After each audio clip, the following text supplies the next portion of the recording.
Shalom, shalom, peuple de Dieu. Nous vous bénissons au nom de Jésus, notre Père et notre Seigneur. Et par son sang, aujourd'hui, nous sommes encore présents devant sa présence. Et que par le sang de Jésus également, le Saint-Esprit va nous conduire durant tout ce moment. Car ce n'est pas avec notre sang ni avec les esprits du monde que nous pouvons nous rapprocher du Père. Mais c'est par son esprit et par le sang précieux de Jésus. Donc soyez bénis dans vos maisons, soyez bénis partout où vous nous suivez. Ici en Tananarivo, vous avez constaté que j'ai retrouvé l'équipe de Madagascar, ça veut dire que je suis rentré. Soyez bénis. Je sais qu'il y avait des frères et des sœurs qui disaient on ne voit plus Maman Grâce, qu'est-ce qui se passe? Il y en a qui se demandaient si c'était un problème de connexion. J'ai vu vos messages, j'ai lu les messages, mais j'étais en déplacement, j'étais aux deux Congo. Et les voyages ont fait que je ne sois pas vraiment stable pour faire des vidéos en direct. Mais dès que nous sommes rentrés, nous voilà l'équipe de l'intercession. Et nous sommes en direct avec vous depuis Antananarivo. Nous vous bénissons. Moi, c'est Maman Grâce, il y a le frère Olivier. Vas-y, présente-toi, frère Olivier. Je m'appelle frère Olivier, que Dieu vous bénisse tous. Je m'appelle Ali, que Dieu vous bénisse. Je m'appelle Charlotte. Dieu vous bénisse. Je m'appelle Sertouche, que Dieu vous bénisse aussi. Soyez bénis là où vous êtes. La grâce de Dieu nous accompagne. Je suis heureuse de vous retrouver, bien-aimés, vous ne pouvez pas savoir. Je suis tellement contente, ça m'a beaucoup manqué. Et avant de commencer, nous allons adorer le Seigneur avec cette chanson de notre frère Ron Kenoli sur le Saint-Esprit. C'est une chanson qui amène la présence de Dieu. Ça a été vraiment inspiré par lui-même. C'est pour cela que depuis vos maisons, là où vous êtes, nous allons tous adorer le Saint-Esprit. Nous allons adorer le Père par cette chanson du Saint-Esprit. Car le Seigneur Jésus, le Christ lui-même, il avait dit, sans le Saint-Esprit, vous ne pouvez rien faire. Alléluia. Sans le Saint-Esprit, nous ne pouvons rien faire. C'est pour cela qu'avec le Saint-Esprit, nous pouvons tout. Bien aimé. Le Seigneur savait que les esprits du monde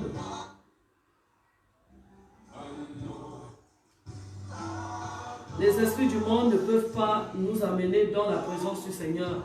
La Bible dit que c'est poussé par le Saint-Esprit que Siméon vint au temple. Donc il y a des milieux appropriés pour le Seigneur. Il y a des endroits où il n'y a que le Saint-Esprit lui-même qui peut nous amener là-bas, bien aimés. Quand nous étions dans le monde, animés des esprits du monde, nous savions nous-mêmes où est-ce que ces esprits-là nous amenaient. Ça nous amenait dans les bars, dans les boîtes de nuit. Mais aujourd'hui, si nous allons dans la présence du Seigneur, c'est par son esprit, bien-aimé. C'est pour cela qu'ensemble, bien-aimé, n'aie pas peur. Que le diable ne te dise pas, tu n'as pas le droit d'être avec le Saint-Esprit. Non. La Bible dit que quand le Saint-Esprit viendra, la première des choses, le ministère du Saint-Esprit, c'est de nous convaincre devant le péché et de nous amener à la repentance, bien-aimé. C'est ça le ministère du Saint-Esprit.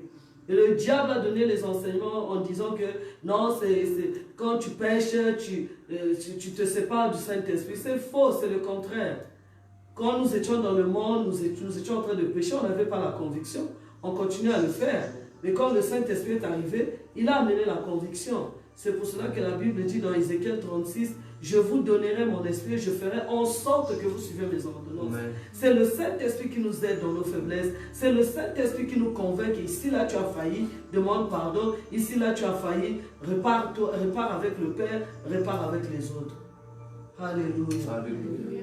C'est pour cela que je vais vous inviter, bien-aimés, là où vous êtes, de demander la présence du Saint-Esprit, qu'il vienne vous convaincre s'il y a quelque chose qui ne va pas avec le Père, que le Saint-Esprit lui-même puisse vous convaincre afin que vous puissiez réparer avec lui. Alléluia. Donc vous allez demander l'aide du Saint-Esprit. Dis au Saint-Esprit là où tu es, ce n'est pas avec la chair et le sang que je veux monter vers le Père, mais c'est avec toi, cher Saint-Esprit de Dieu. C'est toi qui vas m'emmener dans la présence du Père. Comme tu avais amené Siméon dans le temple, amène-moi dans la présence du Père. Que je sois devant le trône de la grâce, là où j'obtiens miséricorde. Fais-moi grâce que je monte, que je quitte la chair, que je quitte un peu les choses du monde, tous les soucis du monde. Prions au nom puissant de Jésus. Alléluia.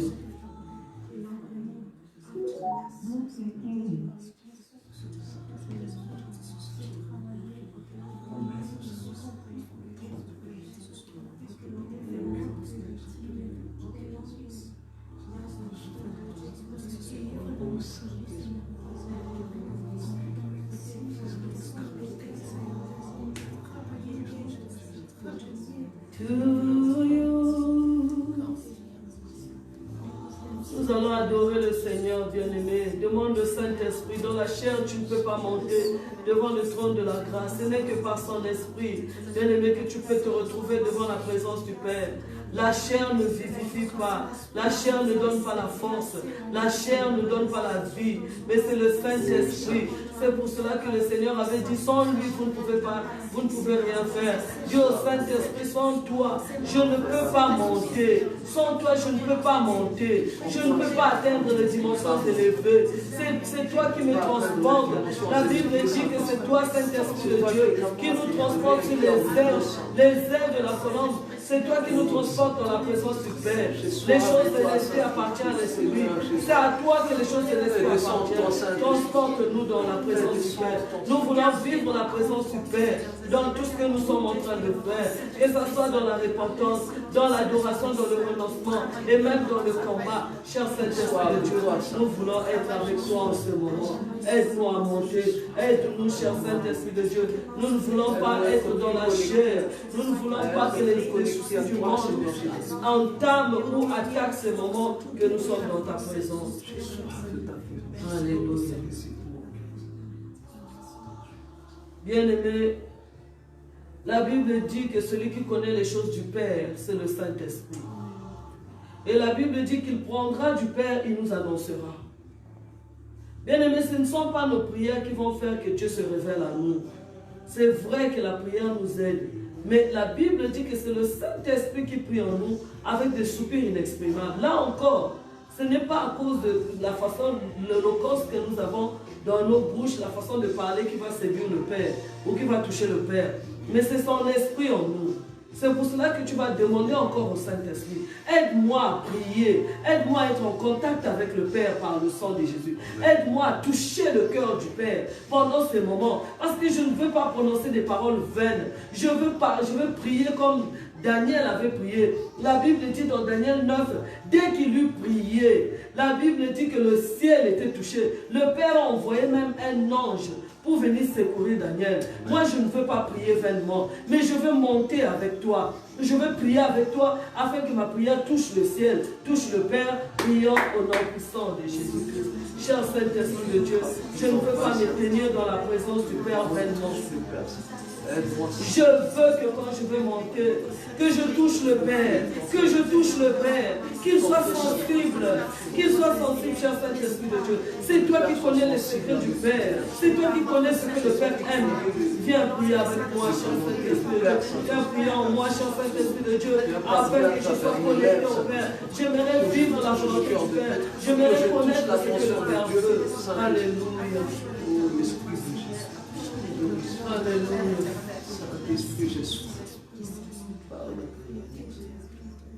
Bien-aimé, la Bible dit, Jean-Baptiste avait dit qu'il croisse. Il faut laisser Jésus croître en nous, bien-aimé. Jésus ne peut pas rester un Jésus bébé dans les bras de sa mère, non. Jésus ne peut pas rester un bébé dans la crèche, non. Il a dit, Jean a dit qu'il croisse, afin que moi je diminue. Bien-aimé, tu vas demander que le Saint-Esprit fasse à ce que Jésus croisse en nous.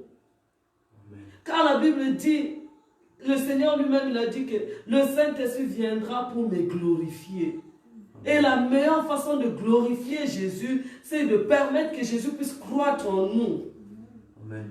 Et Jean était connecté, il savait, il a dit qu'il croisse et que moi je diminue, que ma chair diminue, que mes désirs diminuent, que mes besoins diminuent, que mes pensées charnelles diminuent, afin que Jésus par sa parole et par sa présence puisse croître en moi. C'est pour cela que nous allons prier par le Saint-Esprit, que Jésus puisse croître, que Jésus puisse monter, que les dimensions de Christ puissent être élevées dans ma vie. Prions au nom puissant de Jésus-Christ. Seigneur, aujourd'hui, Jean n'est pas là. C'est moi qui suis là, Seigneur. Jean a dit que tu puisses croître, Seigneur. Jean a dit que tu puisses t'élever, Seigneur. J'aimerais que tu puisses croître en moi, afin que la sagesse, l'intelligence, le discernement soient vraiment manifestes en moi. Que le Saint-Esprit fasse croître Jésus. Qu'il s'élève et que mes besoins s'abaissent. Que tout ce qui est en moi descende. Que tout ce qui est en moi descende, afin que Jésus puisse croître. Alléluia. La Bible parle de Jésus qui croissait en stature et en sagesse. Si Jésus croit en toi, en stature et en sagesse, bien-aimé, le monde spirituel aura peur de toi.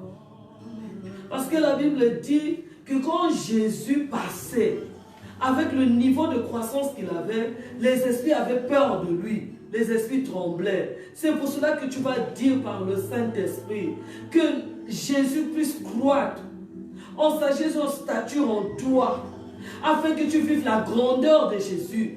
Parce que là où Jésus est grand, il est puissant. Là où Jésus est grand, il est honoré. Là où Jésus est grand, il a l'autorité, il a la domination, bien-aimé. Le secret, c'est de laisser Jésus croître en nous, bien-aimé. C'est pour cela que tu vas prier toi-même. Tu vas dire, Seigneur, j'aimerais que Christ puisse croître en moi. Au travers de sa sagesse et sa parole, au travers de son esprit, qu'il puisse croître en moi, afin que je ne sois plus esclave de ce monde, que je ne sois plus sous la domination des esprits de ce monde, mais que Jésus domine en nous. Prions au nom puissant de Jésus-Christ. Seigneur, nous avons besoin de toi. Que tu puisses croître, Seigneur. Que tu puisses croître, Jésus. Que tu puisses croître en moi, Seigneur. Nous avons besoin de Jésus. Un Jésus puissant. Pas un Jésus dans une crèche.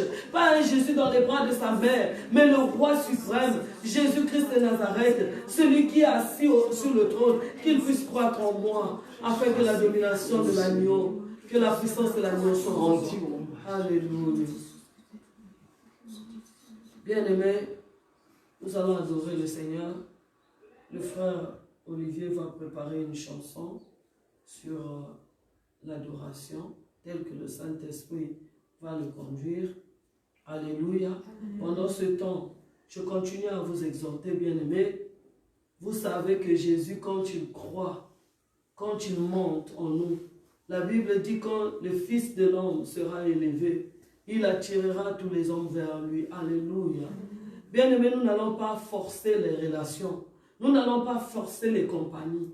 Nous n'allons pas forcer la joie d'être ensemble avec les autres. Mais quand Jésus croit en nous, quand Jésus est élevé en nous, il attire.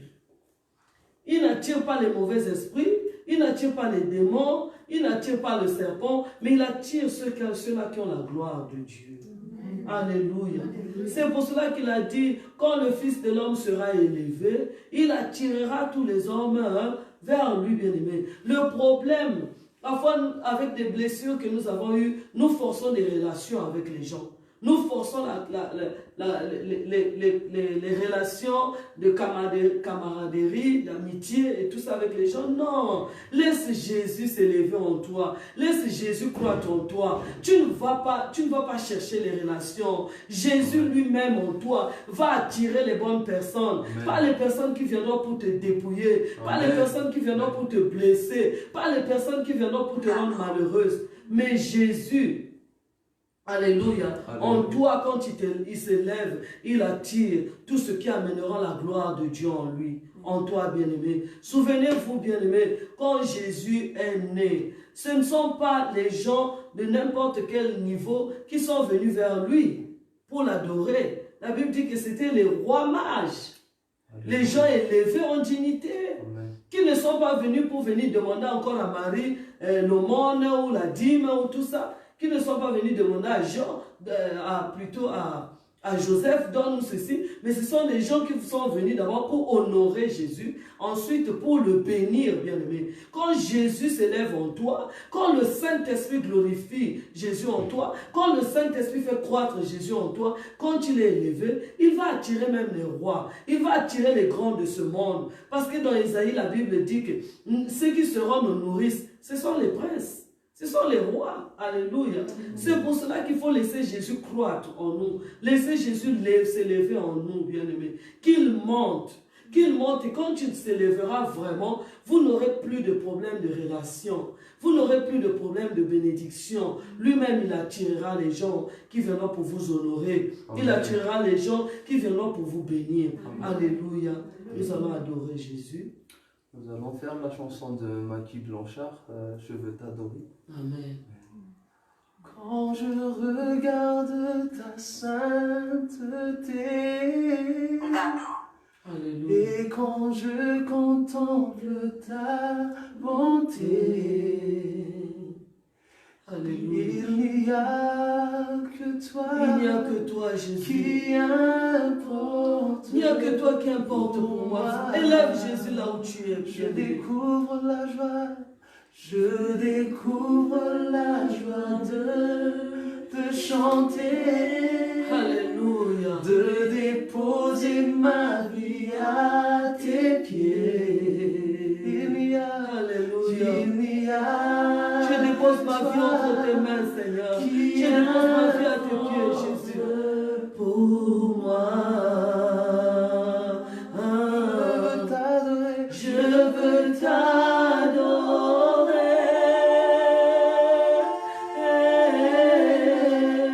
Oui, t'adorer. Oh,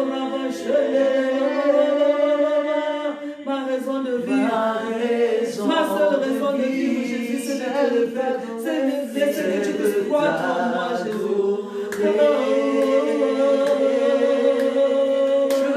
Je veux t'adorer.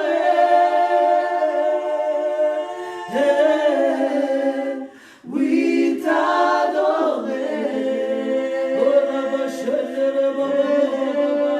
Tu es mon Dieu, Jésus. Ma raison. Laisse Jésus croître en toi, bien-aimé. Laisse Jésus s'élever. Alléluia. Bien-aimé, c'est important. C'est important d'avoir Jésus qui grandit en nous. Amen. Par sa parole et par la connaissance de la vision de Christ qui est de donner la vie. Quand tu crois, bien-aimé, tu sentiras la joie du salut en toi. Si hier nous avons rencontré des personnes qui nous ont blessés, si hier nous avons rencontré des personnes qui nous ont humiliés, si hier nous avons rencontré des personnes qui nous ont inconsidérés, alléluia. C'est parce que le Fils de l'homme qui attire les bonnes personnes n'était pas encore élevé en nous. Alléluia. Alléluia. C'est pour cela que, bien aimé, le plus important, c'est ce que Jean a dit. C'est une parole de révélation que Jean avait sortie. Elle dit qu'il croisse, qu'il s'élève, que moi je diminue. Bien aimé, que Jésus monte en toi. Amen. Que Jésus monte en toi dans toute sa gloire. Bien aimé, les humiliations ne feront plus partie de ta vie. La honte ne fera plus partie de ta vie. Mais la gloire de Jésus sera manifeste en toi. Amen. Parce qu'il y a eu un temps où Jésus a vécu dans la chair du péché pour vivre nos humiliations. Et maintenant, là qu'il est assis à la droite du Père, il déverse sur nous sa gloire. Amen. C'est pour cela que tu dois laisser Jésus monter. Tu vas encore dire, Seigneur, monte encore en moi. Monte en moi. Monte et que tu te lèves. Tous ces petits problèmes que j'ai vont disparaître. Car la Bible dit quand l'Éternel s'élève, ses ennemis se dispersent. Bien aimé, les maladies vont disparaître. Les problèmes vont disparaître. Les situations impossibles pour les hommes vont disparaître. C'est pour cela que tu vas dire au Seigneur, monte en moi. Monte, Seigneur. Monte encore et encore. Que ta gloire soit manifeste en moi. Que ta gloire soit manifeste en moi, Seigneur. Alléluia. Papa, nalingi yo tomba na kati na bokoyo Yesu yo tomba na lisusu Yesu tango yo tomba maka maladi ekitaka Yesu tango yo tomba maka ba situation impossible ekweyaka tango yo tomba maka Yesu humiliation ekweyaka Jésus a besoin ma vie a soif de toi Seigneur. Alléluia. Ma vie a besoin de toi Seigneur Jésus. Gloire, gloire, gloire à l'agneau. Gloire, gloire, gloire à l'agneau. Gloire, l'agneau car il est glorieux, allons-y. Car il est glorieux et digne de régner. L'agneau est souverain. Nous élèvons nos voix pour l'adorer. L'agneau est souverain. Car il est glorieux et digne de régner. Lève-toi Jésus, lève-toi et souverain. Oui, nous élèvons nos voix pour l'adorer. L'agneau est souverain. Oui, l'agneau est souverain. L'agneau est souverain. Devant mes combats, il est souverain. L'agneau est souverain. Devant les oppressions, il est souverain. L'agneau est souverain. Devant la maladie, Jésus est souverain. Alléluia est souverain. Alléluia, merci Seigneur. Merci cher Saint-Esprit de Dieu de nous amener devant la présence du Père. Maintenant que tu nous as amenés devant la présence du Père, nous devons maintenant nous humilier devant le Père. La Bible dit, si mon peuple, ceux qui est invoqué mon nom, s'humilie. C'est pour cela que devant la présence du Père, nous allons faire comme le Seigneur Jésus-Christ nous avait enseigné. Il nous avait enseigné sur le publicain et il nous avait enseigné sur le pharisien. Mais nous n'allons pas prendre l'attitude du pharisien, nous allons prendre l'attitude du publicain. Nous allons dire au Seigneur, devant ta présence, je n'ose même pas lever ma tête. Je n'ose même pas ouvrir ma bouche tellement que ta sainteté est grande et que moi je suis vendu au péché comme Paul avait dit. Père, aie pitié de moi. Aie pitié. Des fois, je laisse les esprits de mensonge m'animer, les esprits de critique m'animer, les esprits de condamnation m'animer, les esprits de doctrine, de pollution diabolique nocturne m'animer, Seigneur. Je viens m'humilier devant ta face, que tu me fasses trouver grâce à tes yeux, Seigneur. Je ne veux pas avoir de problème avec toi, Seigneur. Si j'ai des problèmes avec toi, qui pourra me défendre? La Bible dit que le monde entier est sous l'emprise du malin. Si j'ai des problèmes avec toi, Seigneur, c'est le malin qui aura le dessus sur moi. Je n'aurai pas la vie. Je connais comment est-ce que ça a fini dans la vie de Saül. Dès qu'il s'est séparé de toi, je connais le sort. Seigneur, aie pitié de moi. Je vais arranger ma communion avec toi, Seigneur. Bien-aimé, lève ta voix. Maintenant que le Saint-Esprit nous a transportés devant la présence du Père. Humilions-nous devant sa main puissante. Humilions-nous. Seigneur, je ne veux pas finir comme Saül. Je ne veux pas, Seigneur, au Dieu de gloire, finir avec les esprits du monde, Seigneur. Je viens réparer avec toi. Dans ma chair, j'ai péché. Spirituellement, j'ai péché. Ma chair, Seigneur, a été animée. Mon âme a été animée des esprits de jalousie, des esprits d'hypocrisie, des esprits de mensonges, des critiques, des calomnies, Seigneur, toutes sortes d'esprits, Seigneur. Je les ai acceptés dans mon âme. Je les ai acceptés comme entends ma voix, Seigneur. Je te demande pardon. Ma chair a cédé à la pression. Mon âme a cédé à la pression. Je suis devenu aigri à cause de mes péchés, Seigneur. Aie pitié de moi. Fais-moi trouver grâce à tes yeux. Fais-moi trouver grâce à tes yeux, Jésus. Pardonne-moi. Je ne veux pas que quelque chose me sépare de toi. Je ne veux pas que mon péché me sépare de toi. Où irai-je, Seigneur? C'est toi qui as des paroles de vie. Fais-moi trouver grâce à tes yeux, Jésus. Qui me séparera de l'amour de Jésus-Christ? Ni nudité, ni domination, ni dépilation, ni homme, ni ange, ni domination, rien ne séparera. Oh Jésus, je ne veux que rien ne me sépare de toi, Jésus. Qui me séparera, de l'amour de Jésus-Christ? Nudité, ni tribulation, ni homme, ni ange, ni domination, rien ne séparera de mon Sauveur. Bien-aimé, tu vas dire, Père, je refuse que ma chair me sépare de toi. Je refuse que mes sentiments, mes émotions, que le monde, que la créature, les esprits de ce monde me séparent de toi, que les passions de ma chair, que les désirs de ma chair me séparent de toi, Seigneur. Fais-moi trouver. Je refuse cela. Je viens réparer avec toi, éternel. Oh Seigneur, je refuse de tout mon cœur, de toute mon âme, Seigneur, que les désirs charnels, les désirs de satisfaire le monde, de satisfaire la chair, puissent me séparer de toi, puissent séparer mon âme de toi, Seigneur. Oh Seigneur, je crie à toi, que ta miséricorde me visite, Seigneur. Fais-moi trouver grâce à tes yeux. Fais-moi trouver grâce à tes yeux. Alléluia.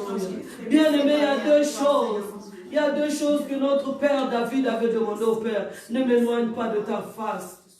Bien-aimé, quand Adam a péché, la première des choses, c'était la séparation. Ils ne pouvaient plus voir la face de l'Éternel. Ils sont allés se cacher derrière l'arbre. Nous, on ne fera pas comme Adam. Alléluia. Alléluia. David avait compris ça, je ne peux pas faire comme Adam. Au contraire, je vais rechercher la face de l'Éternel. Il a dit, ne me retire pas loin de ta face, bien-aimé. Ne va pas loin, ne te dis pas, parce qu'il dit, David a dit, moi je sais que tes compassions sont grandes. Alléluia. Alléluia. C'est pour cela que tu vas demander ces deux choses que David avait demandées. La Bible dit que c'est la prière de Psaume 51, après qu'il ait péché avec Bathsheba, après qu'il ait tué le mari de Bathsheba, et après qu'il ait engrossi Bathsheba, qu'il ait eu un bébé qui était en dehors du mariage, bien-aimé. Il a demandé deux choses. Ne me retire pas loin, ne m'éloigne pas loin de ta face et ne me retire pas ton Esprit Saint, bien-aimé. David savait que les deux choses, s'il vivait ces deux choses, c'était fini pour lui. Parce que c'était les deux choses qui ont amené Saül à la mort. Il ne pouvait plus voir la face de l'Éternel et l'Esprit de l'Éternel s'était retiré de lui. Bien-aimé, tu vas prier. Seigneur, ne m'éloigne pas de ta face. Ne me retire pas ton Esprit Saint. Par le sang de Jésus, ne m'éloigne pas, Seigneur. Que la créature, que les esprits, que le péché ne m'éloigne pas de ta face, Seigneur. Par ta grâce, Seigneur, ne m'éloigne pas, Jésus. Parce que je sais que tes compassions sont grandes. Ta miséricorde est grande, Seigneur. Ne m'éloigne pas de ta présence. Ne m'éloigne pas de ta face, Seigneur. Ne me retire pas ton Esprit Saint, Seigneur. Ne me retire pas le Saint-Esprit. Je ne pourrai pas vivre sans le Saint-Esprit. Alléluia. Alléluia. Nous allons demander le sang. C'est le sang qui restaure notre communion avec le Père tous les jours. C'est le sang de Jésus qui restaure notre communion. Le Seigneur lui-même a dit, quand je passerai, je verrai le sang. Alléluia. Alléluia. Ce n'est pas le sang que nous avons hérité de nos pères. Au contraire, s'ils voient ce sang-là, ça va attiser la colère de Dieu. Alléluia. Mais il y a un sang qui sait apaiser la colère de Dieu dans notre vie. C'est le sang de Jésus. Alléluia. C'est pour cela que tu vas prendre le sang de Jésus sur toi. Afin que le Père te regarde, qu'il jette les regards compatissants vers toi. Les regards d'amour sur toi. Mais ce n'est que par le sang de Jésus. Nous allons demander le sang de Jésus dans notre vie au nom de Jésus. Seigneur, sans le sang de Jésus, je ne suis rien. Sans le sang de Jésus, tu ne peux même pas me regarder. Tu ne peux même pas me voir. C'est pour cela que je demande que le sang de Jésus vienne me purifier, vienne rétablir ma communion avec toi, vienne rétablir ma relation avec toi, Seigneur, vienne rétablir ma communion avec ton Saint-Esprit. Le sang de Jésus. Le sang de Jésus m'éloigne du monde, m'éloigne des désirs charnels, me rapproche de toi, Seigneur, me rapproche de toi, que le sang de Jésus me rapproche de toi. Alléluia. Merci, Seigneur. Bien-aimé, ce qui a sauvé les 5 vierges, qu'on appelle les vierges sages, c'est l'huile du Saint-Esprit. Alléluia. Les gens demandent souvent la sagesse, mais la sagesse, c'est l'huile. Alléluia. Ce qui a différencié les 5 vierges folles et les 5 vierges sages, c'était quoi? C'était l'huile. Ils avaient tous des lampes. Alléluia. Jésus était là. Ils avaient tous des lampes. Jésus est la lumière du monde. Mais Jésus ne s'est pas limité à dire « ayez seulement moi ». Il a dit « il faut que le Saint-Esprit vienne ». Il est avantageux que je m'en aille. Et les autres, les 5 vierges, avaient su la vraie parole de Christ. Ils ont gardé pas seulement les lampes, mais ils ont mis l'huile de côté. Alléluia. Alléluia. Parce qu'ils savaient que l'huile, la lampe qui est Jésus-Christ n'était rien sans le Saint-Esprit. La Bible dit que Jésus lui-même, quand il s'est présenté, il a dit « l'onction du Seigneur est sur moi, l'huile du Saint-Esprit, le Saint-Esprit, l'Esprit de l'Éternel est sur moi. Il m'a oint. » Ce n'est pas Jésus qui a un problème, mais ce qui est dans Jésus, c'est ça qui est puissant. C'est l'huile, c'est le Saint-Esprit. Alléluia. La Bible dit dans les temps de la chair, Jésus n'a rien fait. Mais quand il fut rempli du Saint-Esprit, c'est là où il a commencé à exercer les choses que le monde n'a pas fait. Alléluia. C'est pour cela qu'ayant le Seigneur Jésus-Christ, nous devons avoir, après la lampe, nous devons avoir l'huile. Alléluia. La lampe ne marche pas sans huile. Jésus ne marche pas sans le Saint-Esprit. C'est pour cela que nous allons demander, afin que nos lampes ne s'éteignent point, afin que la parole ne disparaisse pas en nous, il faut que l'huile du Saint-Esprit déborde. Du jour au jour, jusqu'au jour où on sera enlevé, au jour où on ne sera plus là, que l'huile du Saint-Esprit continue à déborder en nous. Prions au nom puissant de Jésus-Christ.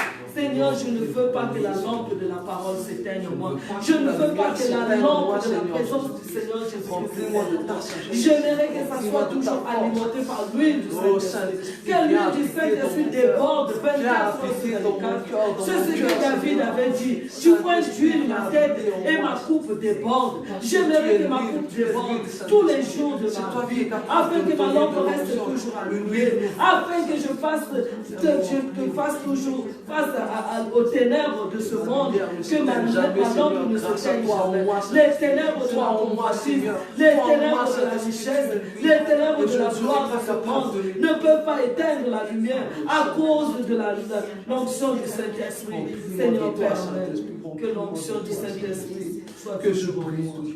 Alléluia. Amen. Amen, bien-aimés. Ce n'est pas de la religion ce que nous faisons. Ça n'a rien à voir avec les rites. Alléluia. Parce que nous prions toujours sous l'inspiration du Saint-Esprit. Alléluia. Alléluia. Les rites, c'est ce qui est fait par les hommes, dicté par les hommes. Mais ce qui vient du Saint-Esprit n'a rien à voir avec les rites. Alléluia. Alléluia. Nous vous bénissons encore, bien-aimés.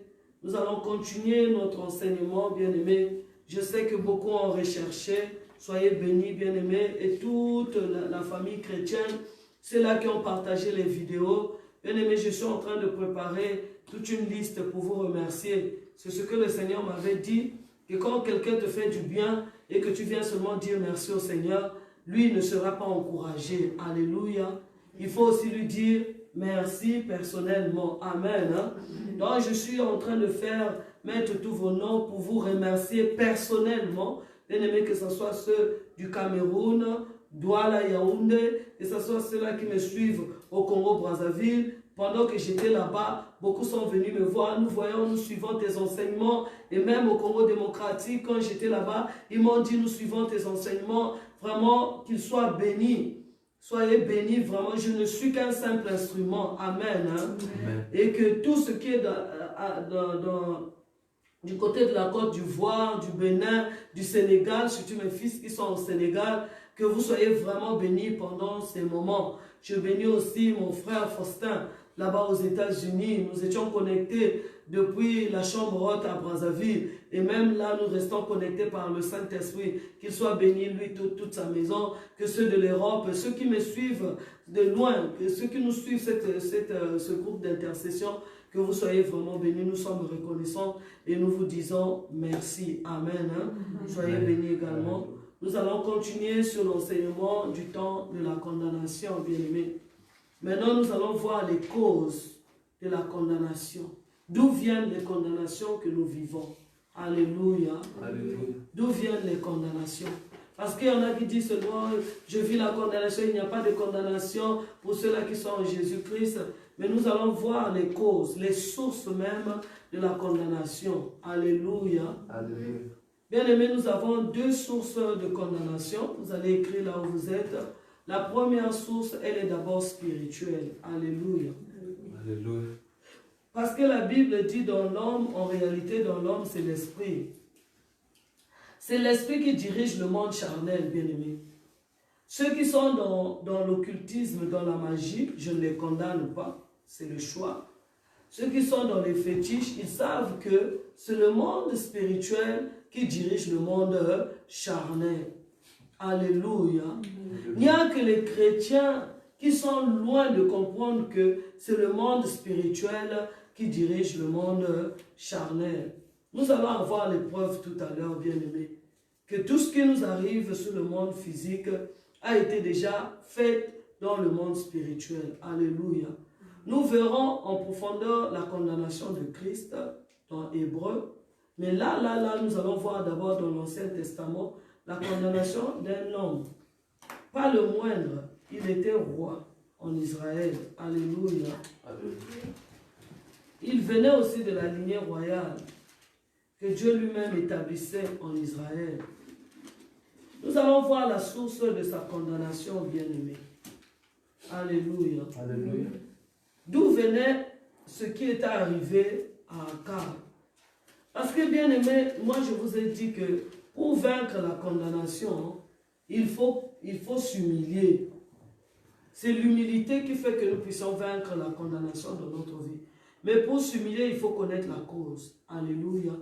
Si c'est le péché qui a amené la condamnation, nous devons nous repentir, arranger. Si c'est quelque chose, une blessure que nous avons fait chez nos frères et nos sœurs, quand nous avons pris l'exemple de Jacob, Jacob avait blessé son frère. Il avait humilié, il avait volé sa bénédiction. Il fallait que Jacob puisse se réparer avec son frère. C'est pour cela que c'est toujours important de connaître la source, la cause de notre condamnation.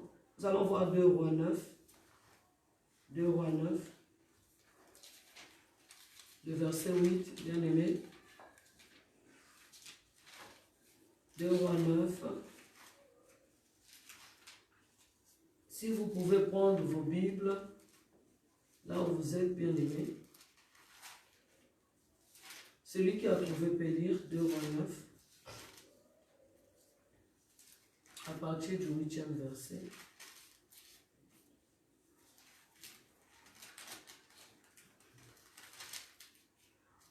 Au nom de Jésus-Christ.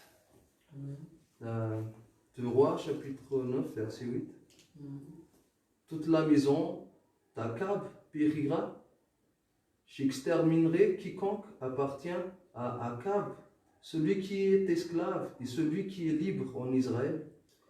Et je rendrai la maison d'Akab semblable à la maison de Jéroboam, fils de Nébat, et à la maison de Baécha, fils d'Achidja. Les chiens mangeront Jézabel dans le champ de Jizreel. Il n'y aura personne pour l'enterrer. Puis le jeune homme ouvrit la porte et s'enfuit. Amen. Amen. Bien aimé, c'est important de connaître la source de notre condamnation.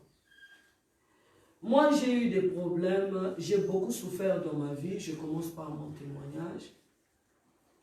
Et lorsque nous venons au Seigneur, on nous fait croire que la source de nos problèmes, souvent, ce sont les sorciers, les magiciens, les occultistes, c'est-à-dire, nous accusons l'extérieur. Alléluia. L'évangile de la loi, au temps de Moïse, ne faisait pas que les gens fassent une introspection, mais que les gens se mettent seulement à accuser l'extérieur. Et la loi s'est répandue sur toute chair, que ce soit ceux-là qui étaient liés à la race d'Israël, ou ceux-là qui étaient qui étaient dans d'autres races, d'autres peuples. Nous avons pris la loi, nous l'avons inclus dans notre chair. C'est-à-dire, dès qu'il y a un petit problème qui nous arrive, la première des choses, ce n'est pas de nous regarder nous-mêmes, mais c'est de regarder l'environnement auquel nous nous retrouvons. Et c'est comme ça que moi aussi je suis arrivé. Malgré que j'étais rempli de plein de problèmes, moi aussi je me suis mis à accuser les autres. Oh, c'est ma grand-mère, c'est mon grand-père, c'est ceci, c'est cela. Tout ça c'est bien, c'est pas mauvais. Alléluia. Alléluia.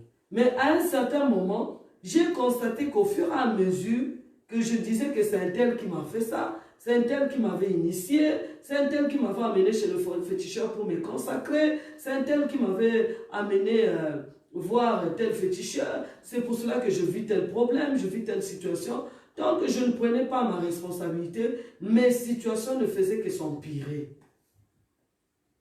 Je n'avais pas un cœur repentant, j'avais un cœur d'accusation.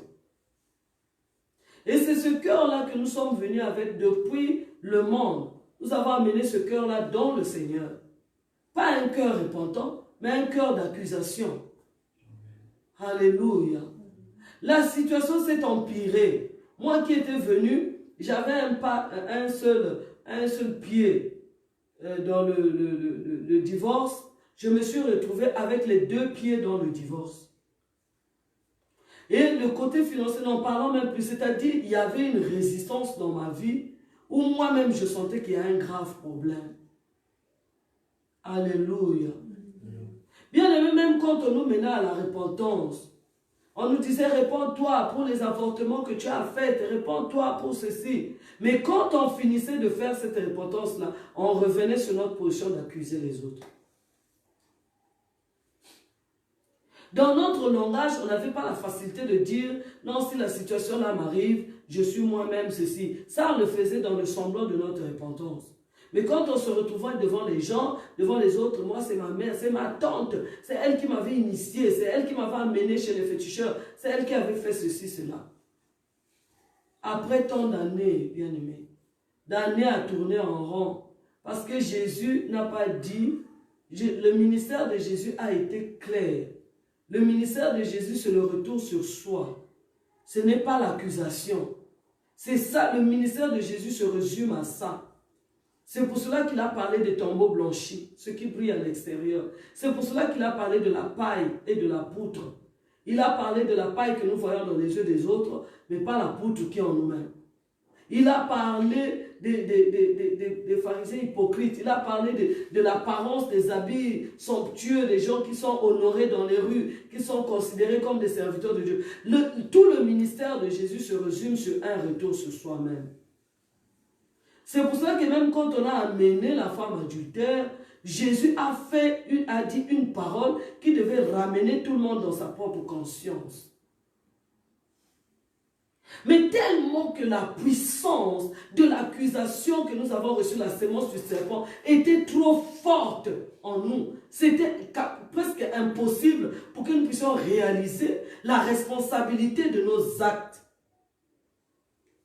Tellement que la souffrance avait monté à un niveau élevé. Un jour, j'étais seul dans la chambre, j'étais enfermé, j'étais en train de pleurer. J'ai dit non Seigneur, là cette fois-ci, je conclus que je n'ai pas de problème avec le diable, je n'ai pas de problème avec les démons, je n'ai pas de problème avec les sorciers, je n'ai pas de problème avec les magiciens, mais j'ai des problèmes avec toi-même.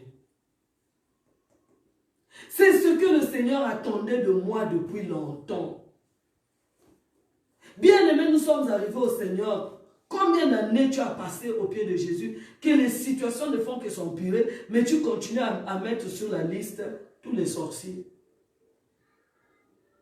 Ici, nous avons lu dans 2 Rois ici, le problème qu'avait Akab n'avait rien à voir avec les sorciers d'Israël, n'avait rien à voir avec les magiciens d'Israël, n'avait rien à voir avec les occultistes d'Israël, mais le problème qu'Akab avait ici, il avait des problèmes avec Dieu lui-même. Et comme le père de la maison avait des problèmes avec lui, avec Dieu, tous ceux qui vivaient avec Akab ont commencé à subir. La Bible dit, jusqu'aux domestiques, hein, ils vont être punis. Alléluia. La Bible dit ici, toute la maison d'Akab périra. J'exterminerai quiconque appartient à Akab. Donc, quand tu es lié à Akab, tu as des problèmes avec Dieu. Même les amis de leurs enfants avaient des problèmes avec Dieu. Alléluia. Il a dit, j'exterminerai quiconque appartient à Akab. Celui qui est esclave, même celui qui était venu seulement faire le domestique à la maison, commence à avoir des problèmes avec Dieu. Lui, il est venu pour qu'il travaille. Mais il ne sait pas qu'en venant travailler là, il a eu des problèmes avec quelqu'un qui est supérieur. Qui est esclave et celui qui est libre en Israël. Et je rendrai la maison d'Akab semblable à la maison de Jéroboam. Jéroboam, bien-aimé, c'est celui qui avait mis les 2 idoles. Alléluia.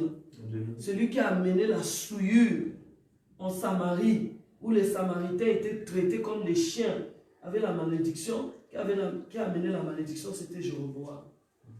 Et il continue au verset 10, la Bible dit, les chiens mangeront Jézabel dans le champ d'Israël.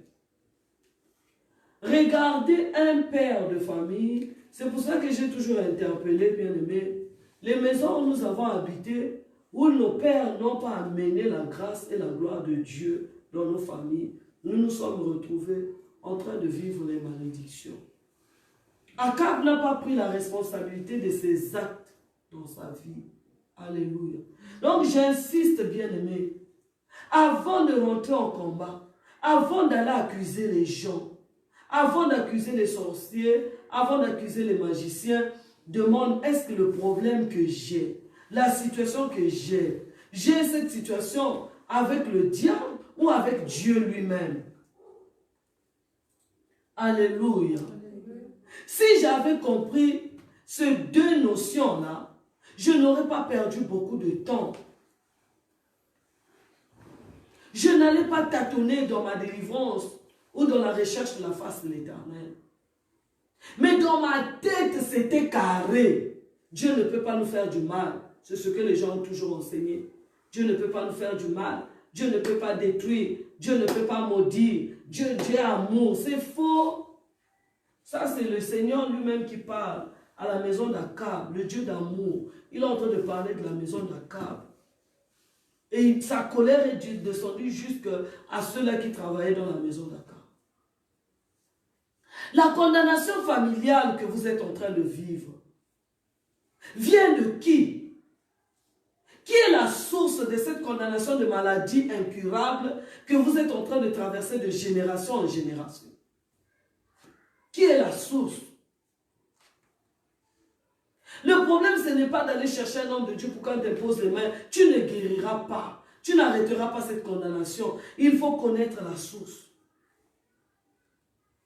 Il y en a dans la famille qui ne meurent que par accident. Ici, on a dit les chiens vont lécher le sang de Jézabel. Alléluia. Il y a des corps qui traînent partout. Il n'y a personne pour les enterrer. D'où vient cette condamnation à mort sadique?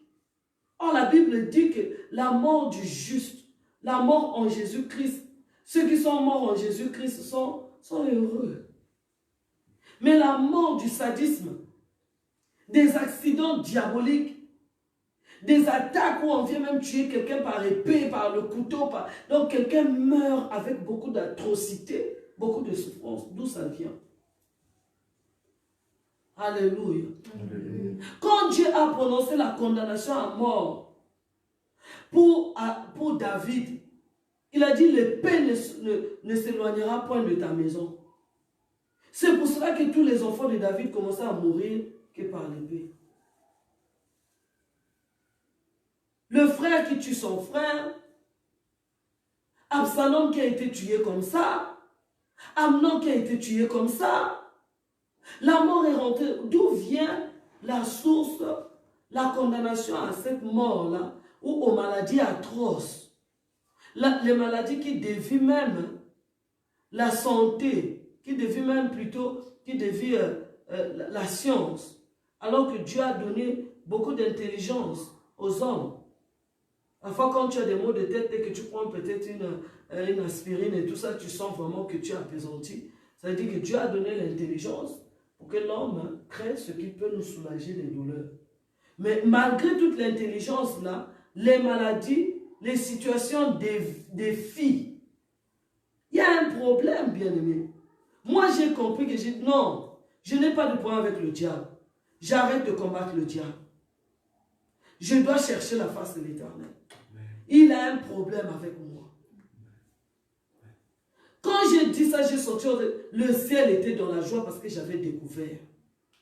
Bien aimé, les séries de révélations qui ont commencé à se suivre.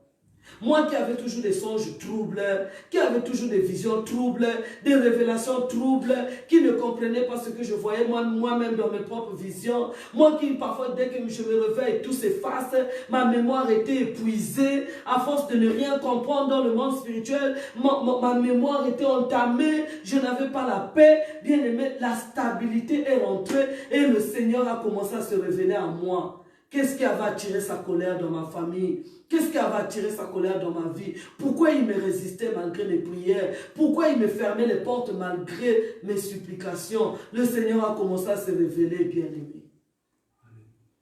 Si tu es sorti dans une famille comme la famille d'Akab, une famille cruelle, parfois il est mort, hein, il est parti, mais il vous a laissé les malheurs que vous n'arrivez pas à comprendre. Mais si tu ne rentres pas, si tu te mets seulement à accuser, non, c'est le voisin, c'est celui-ci, tu changes de quartier, tu vas là-bas, tu trouves de nouveaux voisins, oh c'est eux, après tu changes encore, tu vas là-bas, oh c'est eux. Jusqu'à quand, bien-aimé?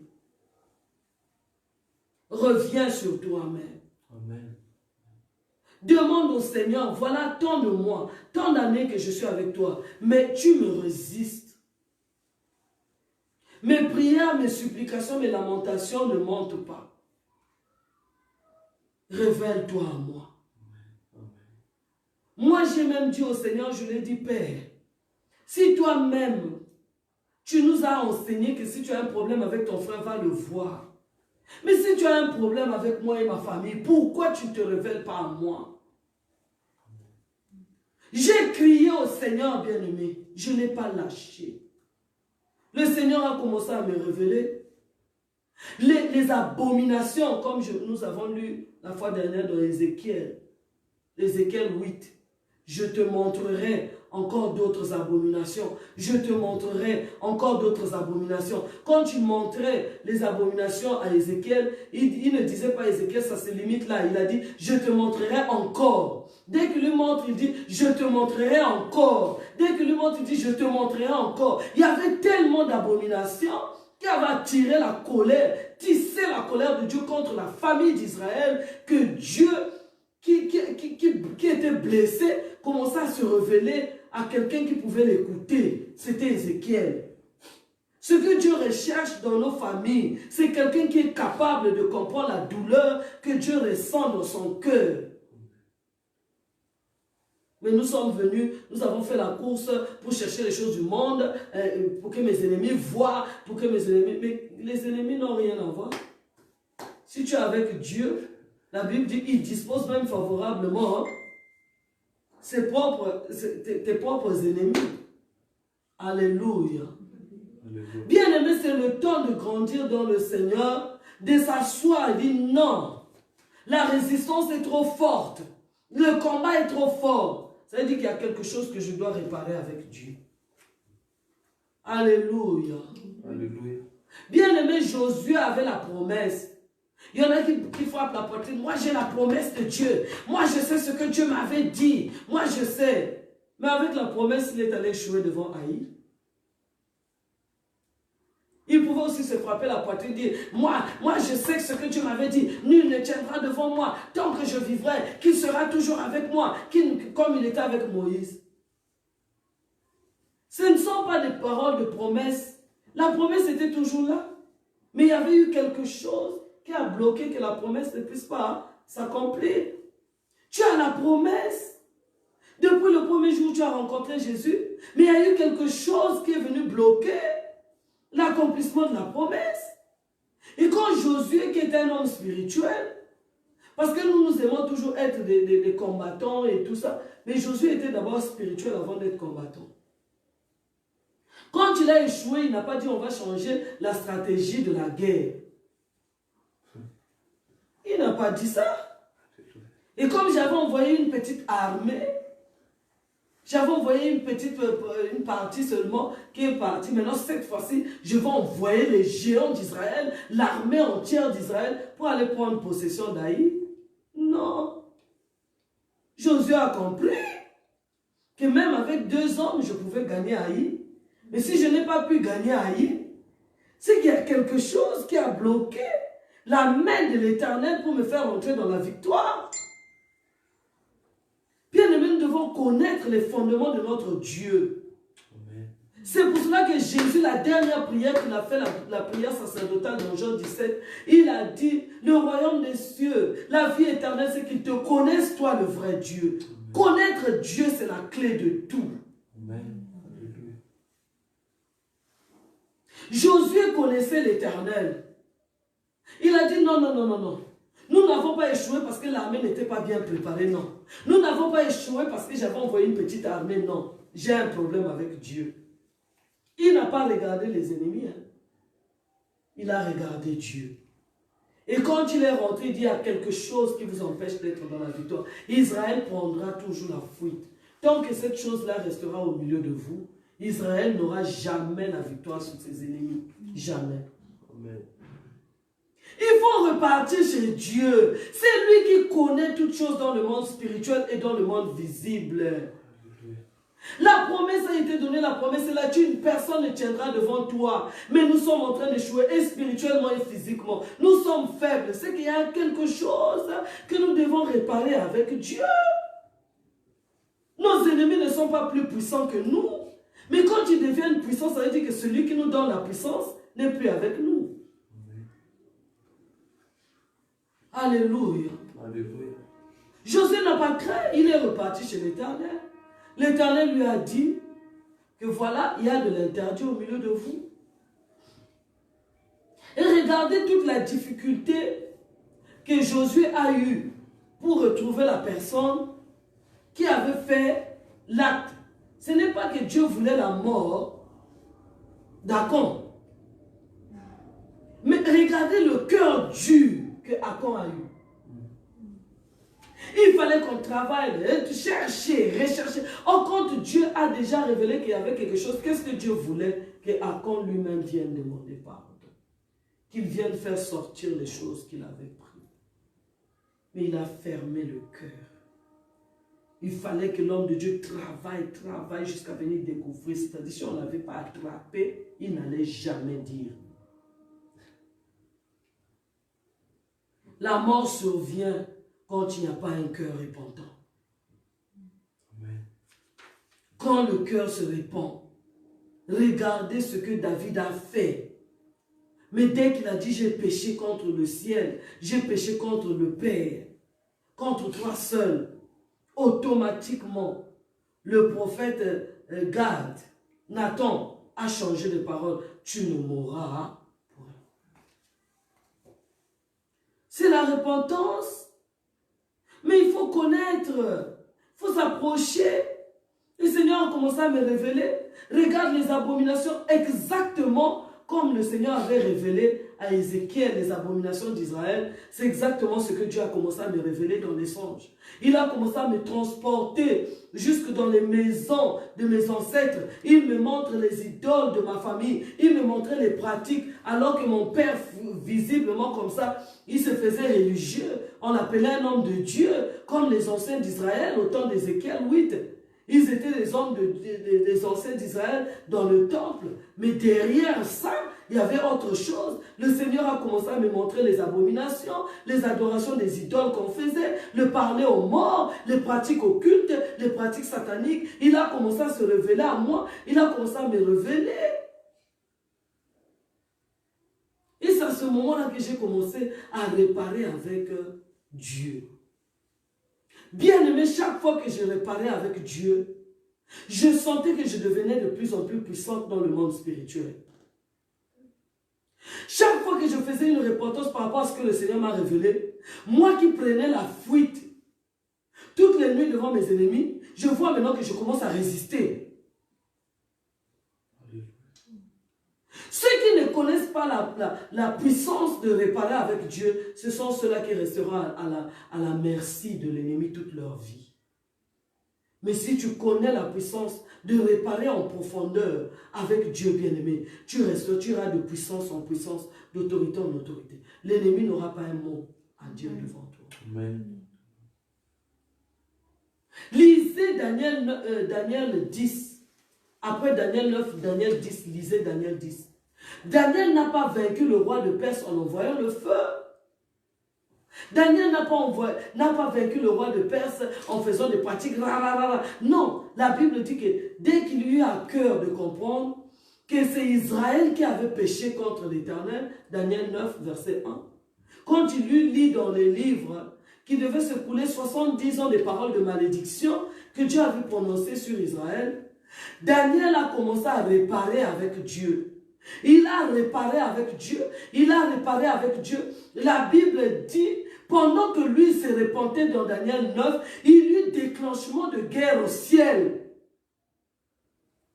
Dieu envoyait l'ange pour combattre. Parce que quand nous ne sommes pas sous l'ombre du Tout-Puissant, nous serons sous l'ombre des dominations de ce monde.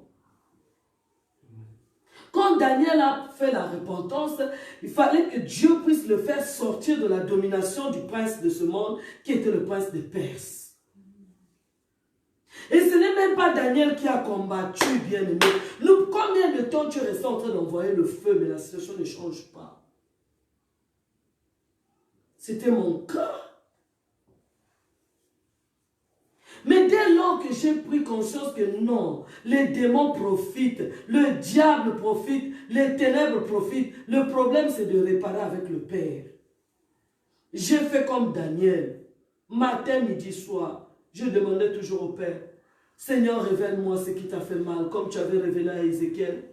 Révèle-moi les abominations de ma vie. Révèle-moi les abominations de ma famille. Chaque jour, je criais. Je criais au Seigneur, révèle-moi, Seigneur. Révèle-moi les abominations. Révèle parce que c'est toi qui connais ce qui est caché.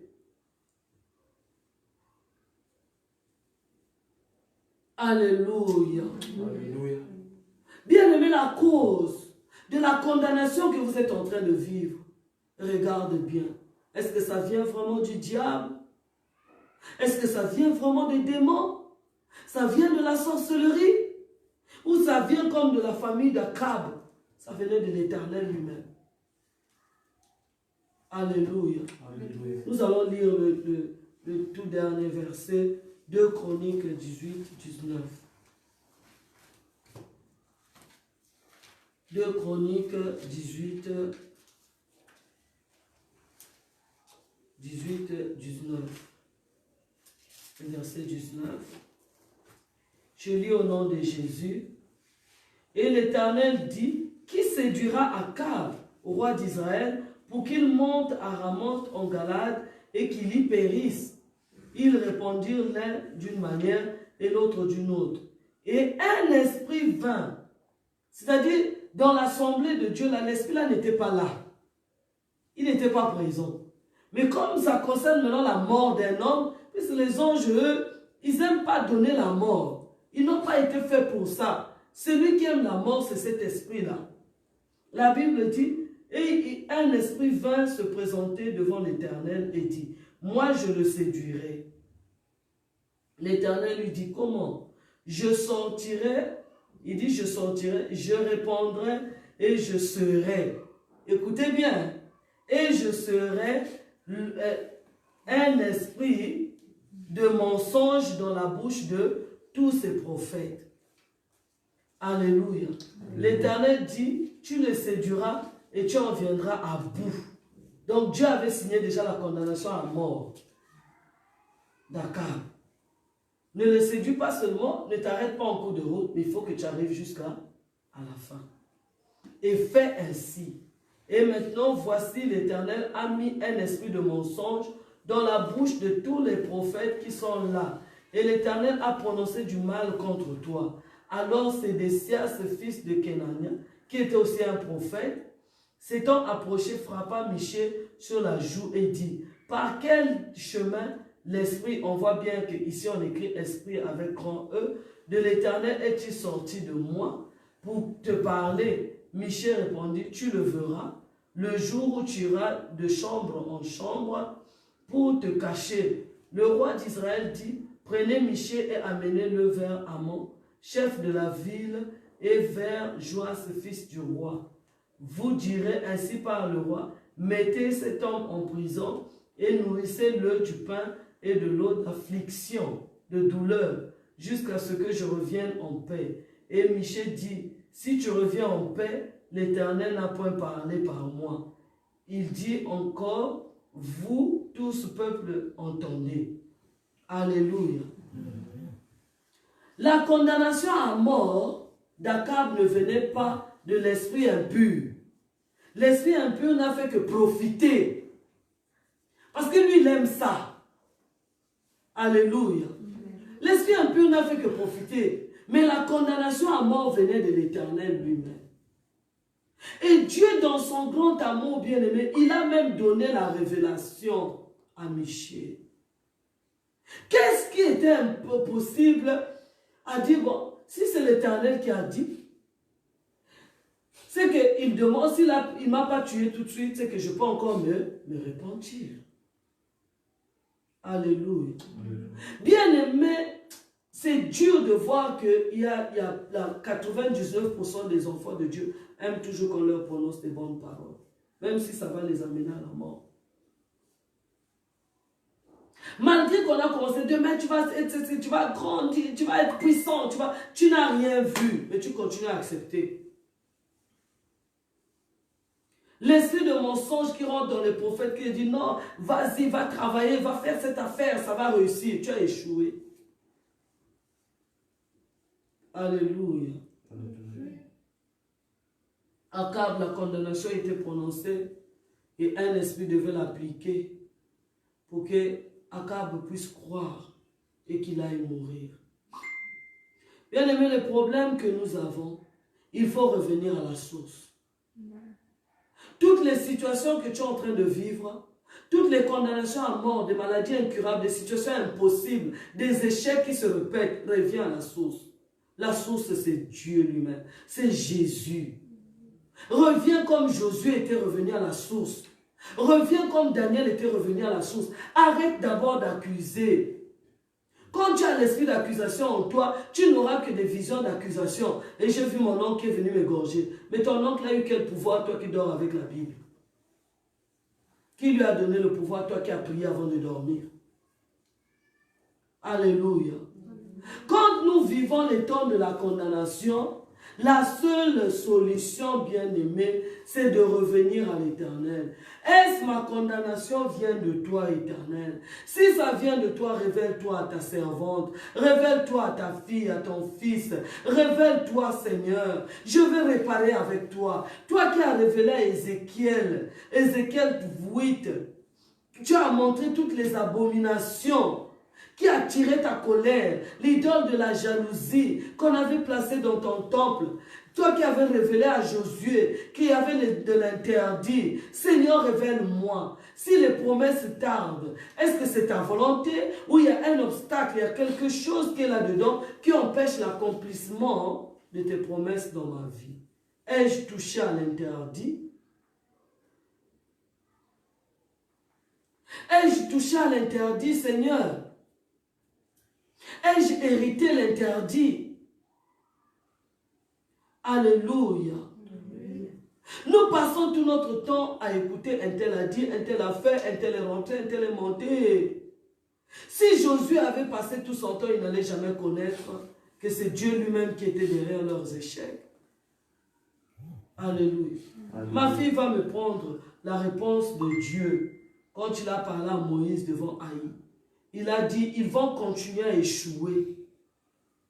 Ils n'auront pas la victoire sur leurs ennemis. Malgré que la Bible dit que la douleur n'apparaîtra pas 2 fois. Mais ça a apparu plus de 2 fois. C'est qu'il y a un problème, bien-aimé. Qu'est-ce qui t'empêche de revenir au pied de la source, au pied de notre Dieu? Il est compatissant, il va se révéler à toi, comme il s'est révélé à moi. Il a commencé à me révéler toutes les abominations, tout ce que moi-même j'avais fait comme abomination.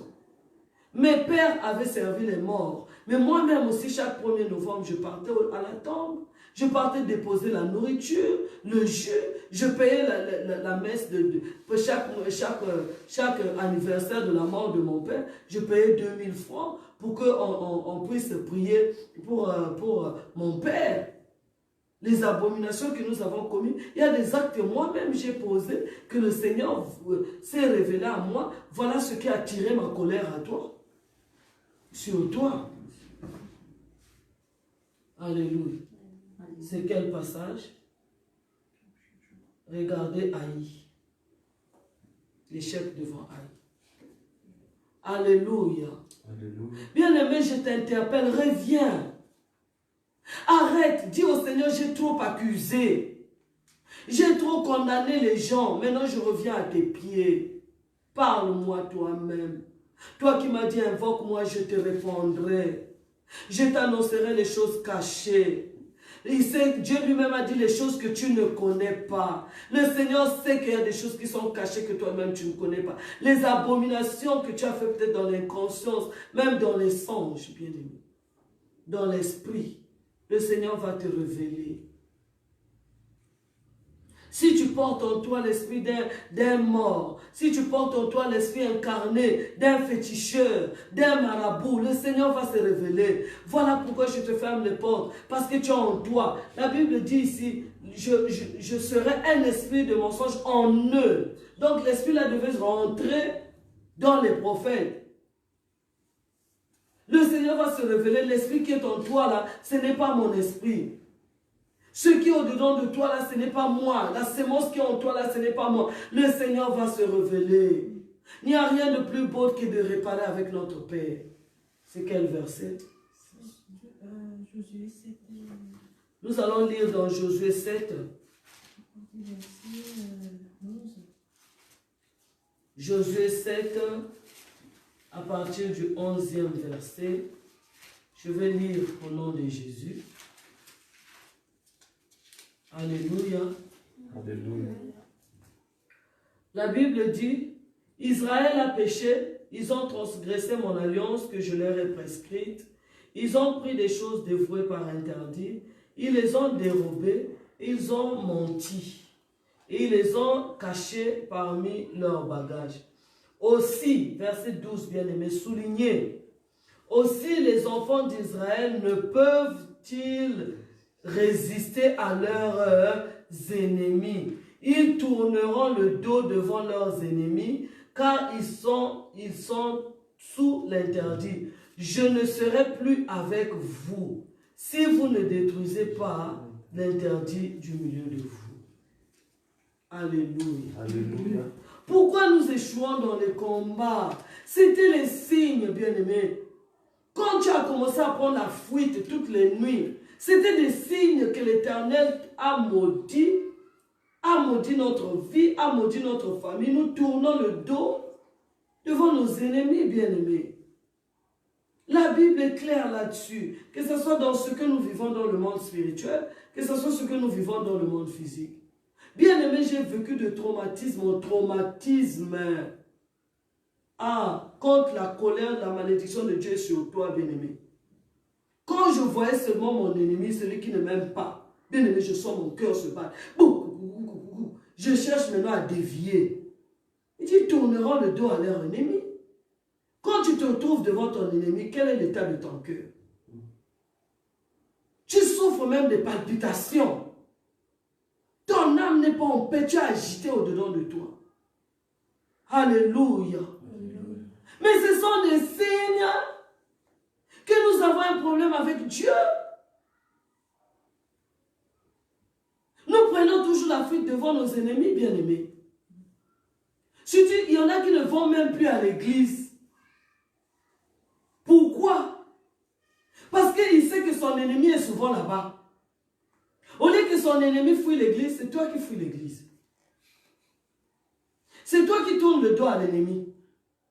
Et dès que tu arrives dans l'assemblée des enfants de Dieu, quand tu arrives à l'église ou au ministère, partout, tu cherches d'abord à savoir où est-ce qu'il s'assoit. Tes yeux sont là-bas. Donc ton cœur n'est pas en paix. Tu es agité, tu es troublé. Qui doit être agité? Ce n'est pas toi, c'est ton ennemi. Mais quand nous avons des problèmes avec Dieu, nous n'avons pas réparé à juste valeur comme Dieu l'attend. Nous tremblons, bien-aimés.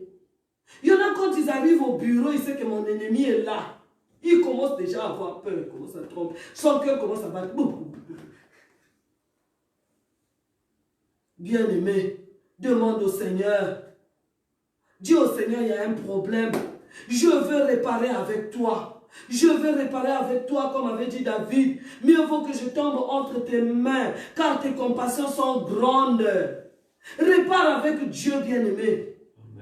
Quand j'ai commencé à réparer avec le Seigneur, bien-aimé, même quand j'arrive, même quand David dit, mes ennemis sont nombreux plus que les cheveux de ma tête, qu'ils soient 5, 10, je suis en paix, je les salue. Bonjour, vous allez bien à la maison, ça va.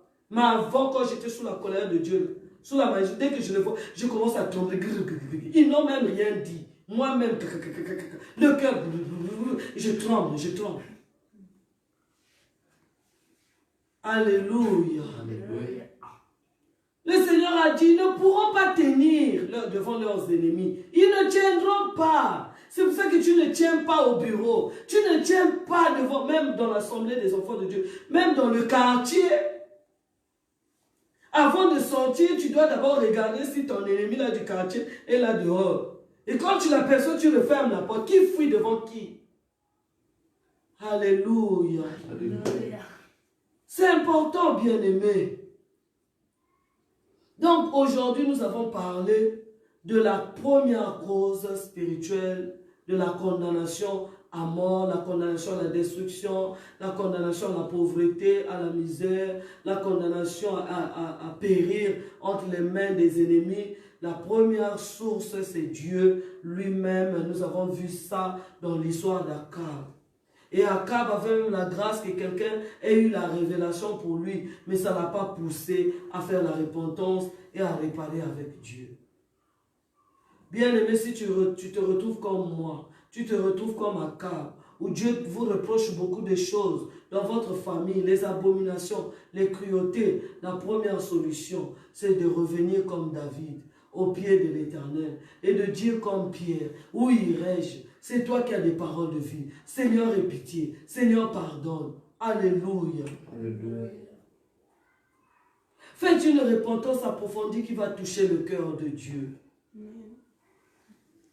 Quand Dieu lui-même verra la dimension de la repentance comme il avait vu dans la vie de Daniel, même si tu étais captif des divinités de ta famille, tu étais captif des princes des ténèbres, tu étais captif des dominations de ce monde, pendant que tu vas faire la repentance comme avait fait Daniel, Dieu lui-même enverra son armée. Le Seigneur Jésus-Christ lui-même sera la tête de l'armée de l'Éternel pour combattre pour toi des combats invisibles auxquels nous étions assujettis. Alléluia. Alléluia. Bien-aimé, la réparation avec Dieu, c'est la clé de notre victoire. La réparation avec Dieu, c'est la clé de notre paix avec l'Éternel. La réparation avec Dieu, c'est la clé de l'accomplissement des promesses de Dieu dans notre vie. La réparation avec Dieu, c'est la clé de la bénédiction, de l'assujettissement de nos ennemis sous nos pieds. C'est la réparation avec Dieu. Soyez bénis, bien-aimés. Soyez bénis encore là où vous êtes. Que cette parole ne reste pas suspendue sur mes lèvres, mais que cette parole soit une épée qui est capable de transpercer vos âmes, qu'elle vous touche, afin qu'elle change votre vie comme elle a changé ma vie quand j'ai reçu la révélation des temps de la condamnation. Qu'à partir d'aujourd'hui, nous verrons la fois prochaine comment David a dit. Quand on lui a dit que permets-nous que nous allons tuer ces Benjamites, il dit si c'est l'Éternel qui lui a dit, maudit David. David dans ces situations, il repartait toujours à la source qui est Dieu. Alléluia. Alléluia. Bien-aimés, nous allons repartir à Dieu. Tu as reçu l'enseignement. Nous avons tous reçu l'enseignement. Ceux-là qui étaient des bons élèves, c'est ceux qui continuaient à faire le devoir à la maison. Et ceux-là qui n'étaient pas des bons élèves, laissaient les cahiers fermés jusqu'à la prochaine leçon. Et tu ne prendras rien. Si tu es un bon élève, comme j'ai été un bon élève par la grâce de Dieu, après avoir reçu l'enseignement, va prier toi-même. Va dire au Seigneur, la vie ne peut pas me résister si tu es avec moi. Le ciel ne peut pas être le ciel des reins comme Deutéronome le dit si toi tu es avec moi. La terre ne peut pas me produire des épines, de la poussière au lieu de la richesse si toi tu es avec moi. Alléluia. Alléluia. Tu vas aller continuer la prière. Nous aussi on va prier, bien-aimés, parce que la grâce de Dieu vient là où il y a la réparation avec Dieu. Alléluia. Alléluia. Soyez bénis, soyez bénis. Soyez bénis encore et encore. Nous allons nous revoir pour le temps de la condamnation le vendredi. Mais pendant la semaine, nous allons voir d'autres enseignements en direct. Que Dieu vous bénisse.